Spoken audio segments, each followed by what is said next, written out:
Welcome to Bunny Trails, a whimsical adventure of idioms and other turns of phrase. I'm Dan Pugh. And I'm Shauna Harrison. Each week, we take an idiom or other turn of phrase and try to tell the story from its entry into the English language to how it's used today. Usually, I'm a pretty good baker. Citation needed. But recently, I made a cake and I clearly forgot something, probably the eggs, because the middle of it just sort of sank. It was really sad, and as if that wasn't bad enough, my friend came into the room, glanced at it, and said, "Is it supposed to look like that?" And I'm like, she just had to rub salt in the wound. That is sad. This would be a better story if salt was the thing you left out. I could have said that, I guess. But if egg is, which obviously is the more likely candidate here, the thing you left out and it didn't rise. I mean, I know because you don't use flour. Right. Like if I left salt if you out, use it would flour, just this would be a different funny. story. But I know that you do not use flour because of medical reasons. Right. So. I use magic and chocolate. Yes, magic and chocolate. Yes, that is fair. And sugar. There's still sugar. Oh, well, I mean, that's fair. I like monk fruit extract, but it's okay. Sugar is fine. You can only trade out so many ingredients. That's a fair assessment. All right, so what does rub salt in the wound mean? According to Merriam-Webster Dictionary, to rub salt in the wound means, quote, to make a difficult situation even worse for someone, end quote. So this is easy to understand. If you pour a little salt on an open sore, it hurts a lot. I don't recommend trying it at home. The question is, though, where did this come from, right? Did people use salt in wounds as remedies? Wait, as remedies? Yeah. The short answer is yes, of course, because humans have tried everything, and I do mean everything, as a solution to their problems.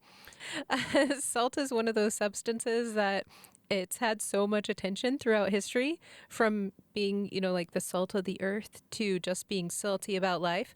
It's the basic ingredient, like the actual one. If we were going to name a single basic ingredient, salt's pretty much it. Are we not counting water? Wait, okay. See, water is something else. Oh, okay. Then, yeah, salt. I agree then. I can't ever remember between the wet ingredients and the dry ingredients, because some of the ingredients that seem really dry are wet, sugar. and I just, right, exactly. Sugar's a wet ingredient, and it feels really dry. It feels like if the sugar is wet, something's gone wrong. So I just, I'm never quite sure. So I don't know if water's a wet ingredient or dry ingredient, but whatever, it's fine. Water's a wet ingredient. Are you sure? Are you sure? Okay. Oh. Salt was widely used as a disinfectant in ancient medicine and for other purposes. The Egyptians, Greeks, and Romans all recognized that salt could help dry out wounds. It could inhibit infection and preserve flesh. Hippocrates, around 400 BCE, recommended salt water for cleansing ulcers and wounds. Salt, sometimes mixed with vinegar, was applied to wounds or sores and early modern medicine. The sting was well known, but so was its drying and or antiseptic effect. I say well known, but what I mean by that is well shared information, okay? Saltwater rinses for cuts, sore throats, and mouth ulcers continue to be used in modern times. A lot of folk medicine and remedies mention it. It's still used today as a simple antiseptic rinse. I mean, like your dentist, even if you have a sore in your mouth, will say you can rinse with warm salt water. Right. Isn't that because it's like salt, like you want it to be isotonic, right? You want it to be the same pH as your spit or saliva, like whatever, and those are oftentimes, add a little bit of salt to get it closer to that range. Yes, and there's some other factors to it as well. Which we it's can really ignore those, though. It's probably not that important. Yeah. Well, so the question is, does it work? And again, the short answer is sort of. Hooray! Salt causes liquid to be forced out of cells when it comes into contact with tissues. If there is bacteria in those tissues, then it will get pushed out as well, along with the liquid. This is why it also has a drying effect. That doesn't mean it's the best option or that it has healing properties necessarily, but it could potentially help clean a wound. Your better option is soapy water or a specifically created saline solution, something sterile. And by the way, saline solution is salt Salt water. water, right? Yeah, I'm not going to put soapy water in my mouth, though. I didn't say a bad word. I Right. don't need to do that. No, I'll but for like an just. open wound, on your arm or Oh, something. sure. Yeah, yeah, yeah. For like, yeah, if I have a cut on my hand, like, sure, soapy water is the thing. But I was thinking of what do I use salt water for? And it's a mouth rinse, right? Hmm. That's the only thing I use salt water for these days is to, like, if I have some sort of abscess in my mouth or like after I had my wisdom teeth out, I, would do that, would do like a saltwater rinse or something. That's really the last time I did it. And that's been Right. You should years. definitely ask your doctor because there are times when it's better not to do a saltwater rinse. Whatever your dentist So or other, primary care physician says, do what they say. Do yeah, not listen follow to us. the. We are not medical Go to professionals. the experts, please. Your experts. You're experts. Great point. So there have also been some darker uses for salt related to wounds, and this is a possible origin for the use of our phrase. It's actually described in our first attestation. So this is one of the earliest examples of the phrase in text. It comes from the 1684 work Religion and Loyalty by Samuel Parker. Here's an excerpt. Quote, continually breaking jests, not only upon their religion, but their miseries, which is not only to wound a man, but to rub salt and pour vinegar upon his sores, a piece of barbarity that was peculiar to Julian alone, end quote. Now, this speaks to the cruelty of the act, but it is also using the idea of rubbing salt into a wound as a means of describing other behaviors. It's almost using that as a starting point to measure other things against. So he was bringing that up as something that people would be familiar with to use as a comparison. But this was a torture practice. Isn't that lovely? Of Hooray. flogging and then rubbing salt in Rubbing it. salt in them. And Well, if they sometimes felt salt it and was. vinegar. So if they thought it was I'm not trying to make torture any better, but if they thought it was some sort of disinfectant, I could see, because like the amount of times that I've poured rubbing alcohol or something on a wound, even though it burns, like there's some, maybe this is a thing I've just been told as a child and I'm of a certain age at which I just believed it, but like it hurt while it was cleaning things out, and that's a good thing? Uh, yes. Is the And pain a sign of goodness, or it can be. it's the pain is infection leaving the body? Sure. Weakness leaving the body? That's what they say in the gym, right? Pain is weakness leaving the body. So like maybe Oh yeah. maybe the rubbing alcohol is removing the bacteria or other bad things from the body. In I a don't know. So similar way, I'm just the saying I salt. could see a world in which salt maybe would fill that role, though it probably wasn't in this case. Yeah, in this case, I mean, there's some pretty good indication and evidence that it was being used merely to make those punishments more severe and more painful, unfortunately. Well, that But sucks. it could have also resulted in some of those people living longer because it removed some infection by debridement, essentially. Yeah. Lovely. Keep them alive longer so they could torture them longer. Sounds horrible. Let's move on. Yeah. So the phrase was in use at this time, but it was rather sporadic as far as metaphorical uses. And it was really more the concept that was mentioned with frequency. It wasn't until the 1800s that the phrase really started to be used more consistently in that standard format. The phrase was used in the Virginia Argus out of Richmond, Virginia, June 30th, 1804. It shares information that I found in many papers around the time. Quote, in the year 1791, I was told that to apply common salt to a wound of that kind would certainly prevent the person from running mad. I immediately made it known to my acquaintances. Shortly after, there came a mad dog and bit several of my neighbors. Salt was applied, and not one of them received the smallest injury. End quote. So cure for rabies, essentially. So this was mentioned time and time again. This one was the best description of This is not true. process. Just so you know. Like, you can't cure rabies by pouring salt on the dog bite. Or rubbing salt on anything, or just no, yeah. All right, let's take a look at the Indianapolis Journal out of Indiana, U.S., September 13th, 1884. Quote, "We have no desire to rub salt in the wound, but would repeat that just 4 years ago this week, the northeasternmost state in the Union went Democratic. This week, it didn't." End quote. I love that comment because it's sort of quiet with its bite there. We're not going to rub it in, just pointing out this simple little fact. I also like that it has nothing to do with like salt in wounds, but like it's all Yes, proverbial. Like definitely. there's nothing about literal salt and literal wounds in any way, shape, or form. Yep.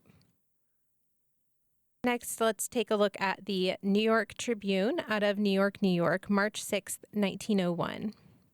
Quote, "The debate has served to disclose how much sensitiveness and irritation there has been in military circles over the criticism respecting the conduct of the war in the earliest stages. Practical men grimly remark that the only effective method of reforming the British Army will be the appointment of the Duke of Connaught, first as Adjutant General and second as Commander-in-Chief. Otherwise, there will be constant recriminations between civilians, who think that the Commander-in-Chief has too much authority, and his partisans, who complain that he has too little power. Lord Spencer made a most sensible speech yesterday, while he rubbed salt on the wounds of both antagonists." End quote. Now we're going to take a look at a story in the Ajo Copper News from Ajo in Pima County, Arizona.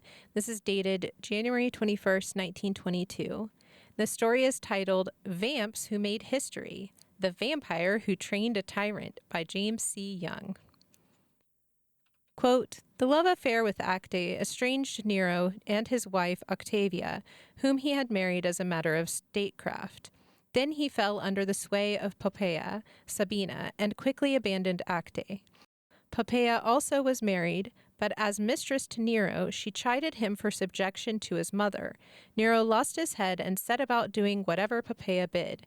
She was older than he, but beautiful and seductive, a vampire in very truth, and she meant to make herself empress. And Poppaea lost no chance to rub salt upon the wounds in Nero's pride." End quote. Now, I make no judgments about Poppaea, but Nero did kill his own mother. So there's that. Now we have a story about hockey from the Evening Star out of Washington, D.C., January 26th, 1941. Quote, "The irrepressible Watson, with the Toronto pack baying at his heels for revenge, set up the winning goal in that game with a pass he made to Ott Heller. That rubbed salt in Toronto wounds." End quote. I love the way that sports does this, where they'll just like throw in a descriptor. Like, it's not just rubbing salt in the wounds, it's rubbing salt in Toronto wounds specifically, you know? Here's one last item before we move to our modern uses. This is in the Evening Star out of Washington, D.C., December 11th, 1955. The article is titled, "How Stubborn Are You?" and it's by Lester and Irene David. Quote, "We interviewed a total of 15 male and female marriage counselors, psychologists, anthropologists, and social workers. Some of the experts were professionally polite with one another, but others frankly bristled. For example, Dr. Ashley Montague, the noted anthropologist who cut men to the quick in his recent book, The Natural Superiority of Women, rubbed salt into the wound. I've been around some 50 years, he told us, and everything I've observed convinces me the male is much less secure, more stubborn." End quote. The article even includes a quiz, so you can find out if you're the stubborn one. We'll review some of the questions from this quiz, and you can find out if you have a little, if any, stubbornness in your nature, or if you should consider yourself mullish in your obstinacy. Yep, that's me. I can't even say what you just said, but yes, I'm probably more on that one.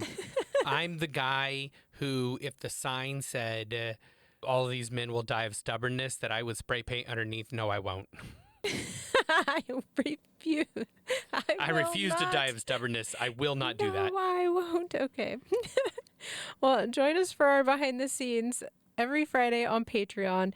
That's patreon.com/bunnytrailspod, and you can take the quiz with us. Perfect. We have several modern uses to cover, and we'll get to those right after we say thank you to our sponsors. This episode is sponsored by our amazing patrons on Patreon. And the cool thing about Patreon is it is 100% free to join the Bunny Trails community. We have new things every weekday on the feeds.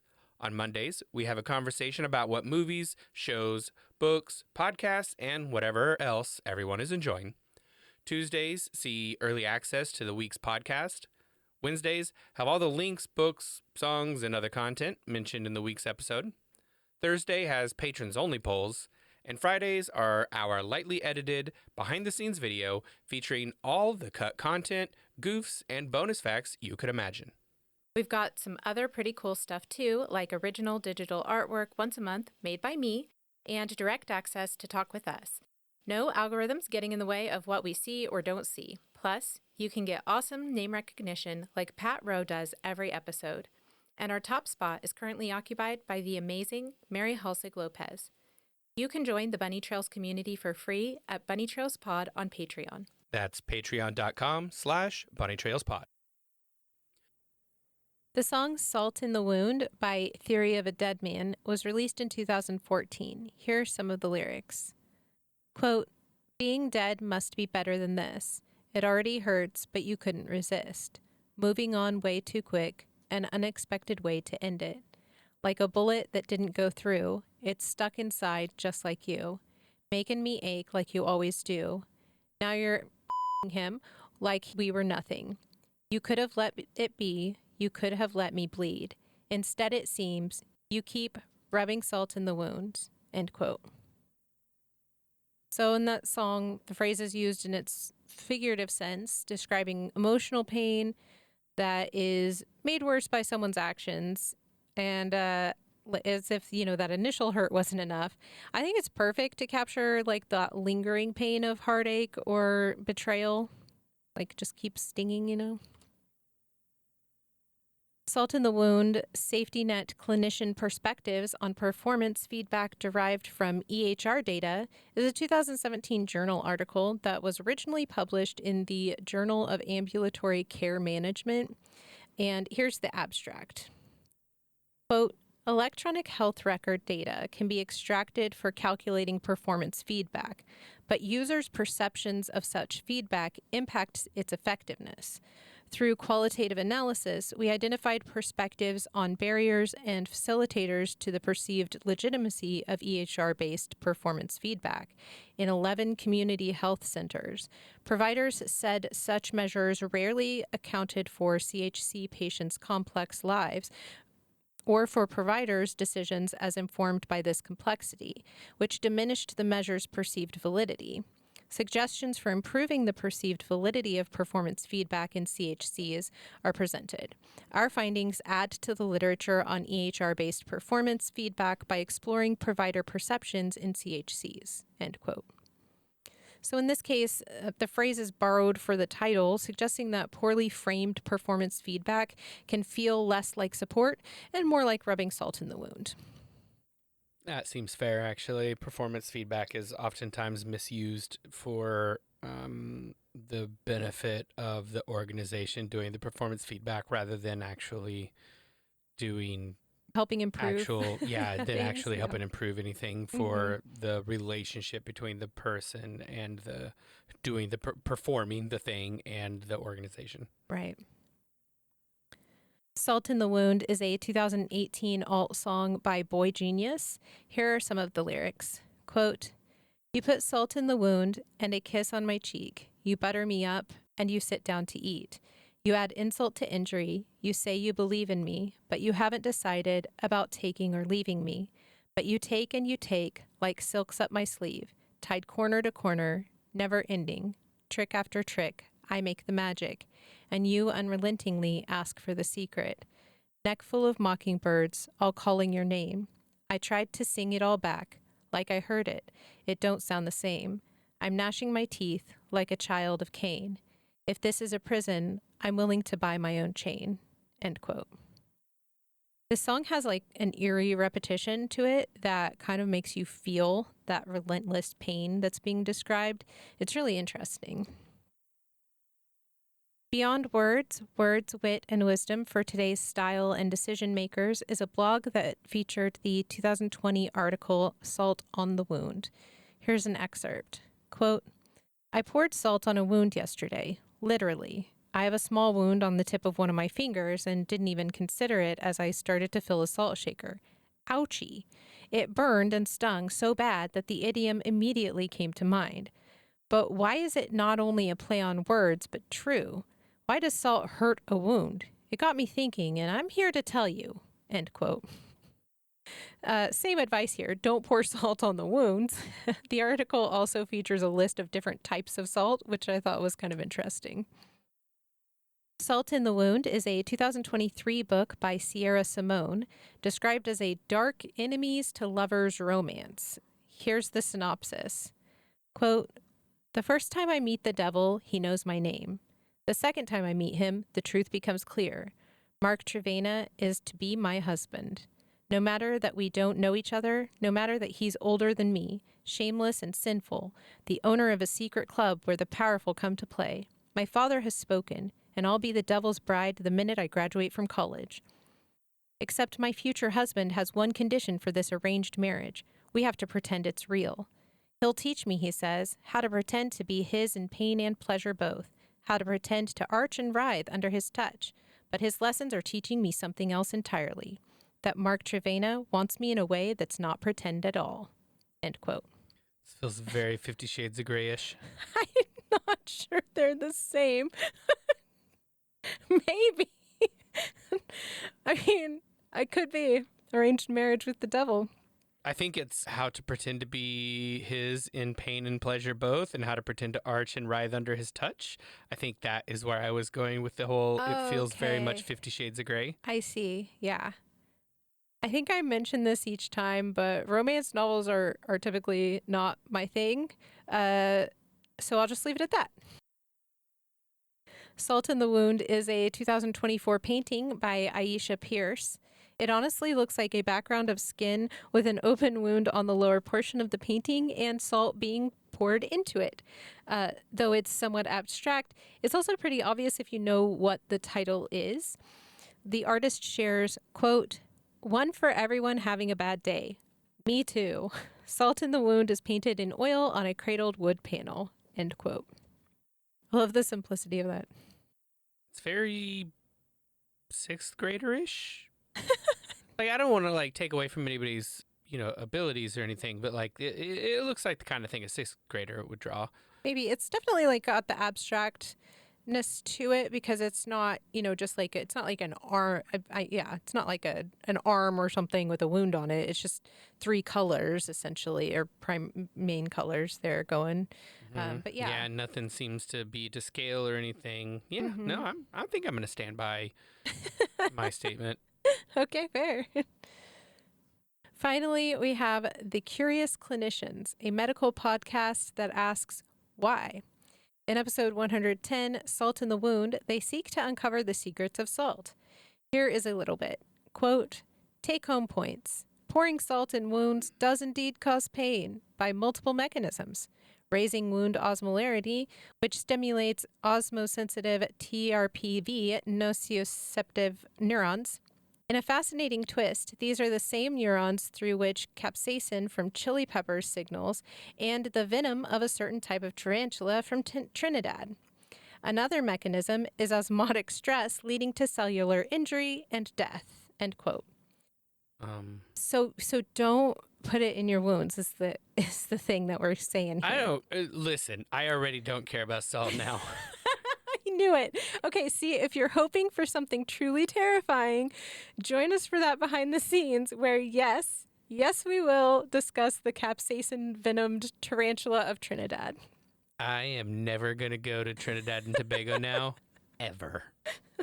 Of the nations that I'm crossing off the list, Australia, because everything wants to kill you. And it's now, a spider. Trinidad.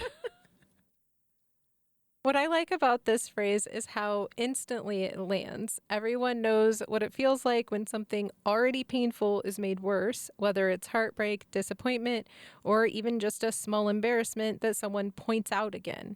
Salt in the wound captures that sting perfectly. But I also think there's something human about it. We notice those extra hurts more than the original injury sometimes, and maybe that's why the phrase sticks with us. It reminds me that words and actions can deepen someone's pain without us even realizing it. So if I can choose, I'd rather not be the one rubbing salt in the wound. That's about all we have for today. If you have any thoughts on the show or pop culture references we should have included, reach out to us on Patreon, patreon.com/bunnytrailspod, or comment on our website, bunnytrailspod.com. It is Patrons Poll time. Recently, we asked our patrons, what is your driving feature, logic or emotion? So this one was a 50-50 split on logic versus emotion. Jan said, quote, emotion first, but then I use logic to try and validate and support my gut feelings, end quote. I'm right there with you, Jan. I'm an instincts first type, and then I'll think it through. But don't give me too much time or I'll overthink it until I've almost certainly chosen the worst possible option, and I also won't be able to explain why.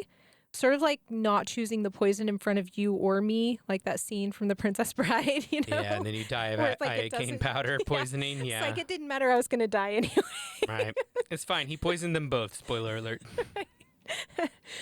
I love this next answer from Cheryl. Quote, I'd like to think it's logic, but I don't think it is. End quote. That's fair.